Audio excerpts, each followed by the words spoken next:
Good afternoon, good evening, good morning, fellow viewers. Thanks for tuning in once more. I really appreciate everybody who has liked, subscribed, and shared my channel. I will be bringing lots of exciting topics to share with you. Today I'm going to be talking about treating servants well. The topic for today is going to be good to your servants. I always speak from the perspective of a Cameroonian because that's who I am and that's how I grew up. I think the average family in Cameroon, especially middle class family, had some people that were house help. In some homes, both parents worked. In other homes, one parent worked. So a lot of the families had people that helped out with cleaning. A lot of families had babysitters to help raising the children. So most of us will have an understanding of what I'm going to talk about today. Be good to your servants. Be good to your helpers or your house help, because they pretty much become a part of your family.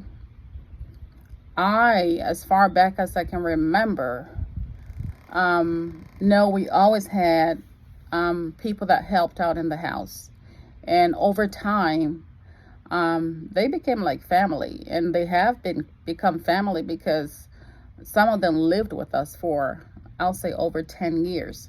And it's different for every family.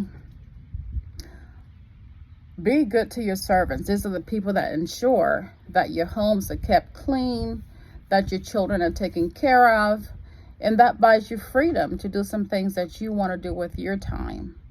Imagine if you had no help at home, you would have to work from sun up to sundown and do everything yourself, and you would certainly be more stressed out and exhausted. So be kind to your servants. From what I remember, a lot of the servants or house help that people had were not on a salary. So for the most part, these people worked, lived in the home of the family that hired them, and their agreement was at some point in time they were going to pay for them to learn a trade. I have thought a lot about the fairness of that and have come to a conclusion that it really wasn't fair. So I'm hoping that from this conversation, we can start a new way of treating people that serve us. I think it is really important that we be fair to them, or that people be fair to this servants, and give them what they deserve as far as pay. I personally don't believe it is okay to have a person serve you, cook for you, clean for you, run errands for you, and not pay them for years and years and years. And the promise to them is that you will pay for them to learn a trade. So this is an idea which anybody can take and maybe run with it. Maybe start an agency, hire people who are willing to go into that work of life. And then, they can certainly be paid a monthly salary every month that they work, which I think they deserve. And even if it's not through an agency, I think the families that are hiring help, especially in southern Cameroon now, we have a lot of displaced people. People who have been sent out of their homes, have lost their homes for whatever reason, that are moving to other parts of Cameroon, and a lot of them are getting hired to work as house help. These people are in desperate need of financial assistance. Their lives have been destabilized. They have been forced to move out of their homes, to move out of their normal habitat, normal environments, and are having to travel so far away to other parts of the country where they can be safe. And a lot of people are taking them in. Some are just providing room and board. But some, of course, are using them as house help. So in all fairness, I think these people should be paid a salary, whatever it is. Pay them a fixed amount every month for the work that they do, and you require more of them. If a person is a babysitter and we used to call them house girl or house boy, if you're using them in that capacity or using the same person to fill those two positions, I think they should be paid a little more because it's a lot of work. I remember growing up where people, some of these house helpers used to wake up so early in the morning. They'll wake up, and back in the day, we used to, babies use napkins. So they'll wake up, they would have soaked the napkins overnight, wake up early in the morning. They start by washing the napkins and dry them on the linen line. And when you walk by, you'll see the napkins were nice and white, sparkling. And then from then on, they'll go on and take care of the baby, maybe clean the house, maybe cook, maybe go to the market. And from what I know, there was no time frame that these people worked. So they pretty much worked from sun up to sundown for years and years and years for a family, and were not adequately compensated for their services. And I don't know if anyone has ever been a voice for these people, but I want to be a voice for them because I lived it, I saw it, I know how that worked, and I think we need to do things differently. If you hire anybody to serve you, you must put them on a salary and pay them what they're worth, because you have a job that you go to. The average person works maybe a 9 to 5 schedule. Some people work 8 hours a day. Some people work 10 hours a day.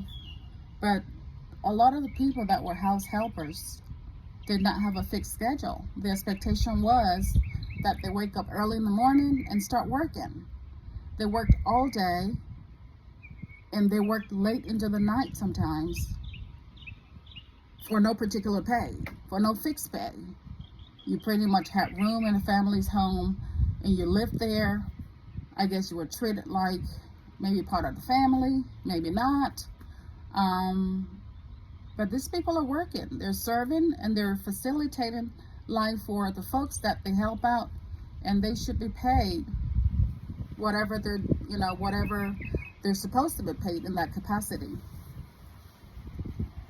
So if you are watching the show and you have a house help that you're not paying, this message goes to you to come up with a salary. Of course, I believe it is only right that you discuss it with them, or put yourself in their shoe and imagine how much work they do for you, and then come up with a reasonable amount that you need to pay them, and make sure that they're paid every month. Because you get up and go to work every day and you expect to be paid, and if your pay doesn't come through, you're not happy. And that holds true for all of us. As long as you work, you expect that you're going to get paid. And try to put them on a fixed hourly rate if you must, or it could be an hourly rate or a monthly rate.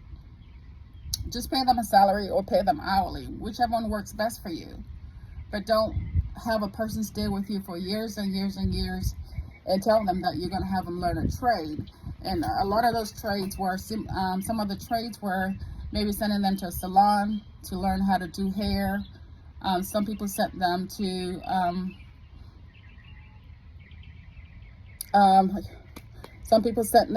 a sewing shop and had someone teach them how to sew.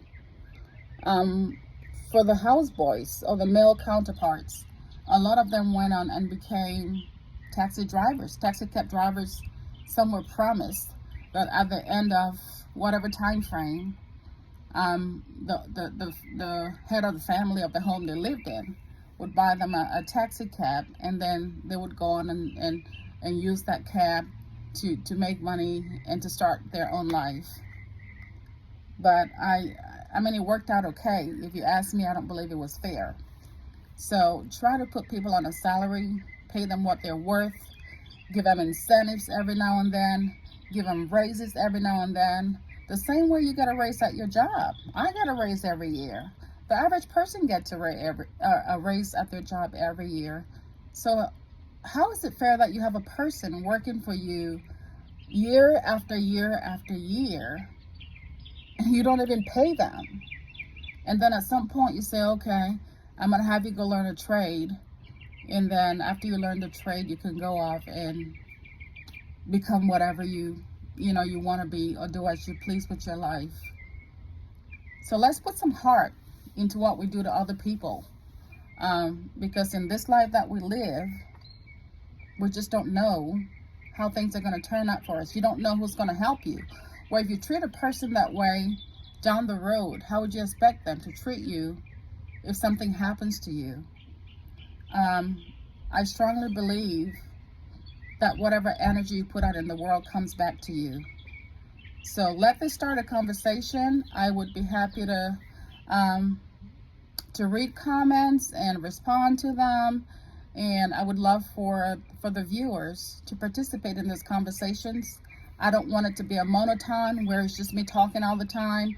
I would love to get feedback and see how people think, or see what people think about these topics that I'm discussing, which I hope are topics that you're interested in. And like I said, I am open to topic ideas. I'm glad to touch on whatever content the audience thinks is important to them. Like I said, so far, if you like the content that you're getting on this channel, please hit like, comment, share the videos, and also subscribe to my YouTube channel. Until next time, take care of yourself and each other. Have a great day. Bye.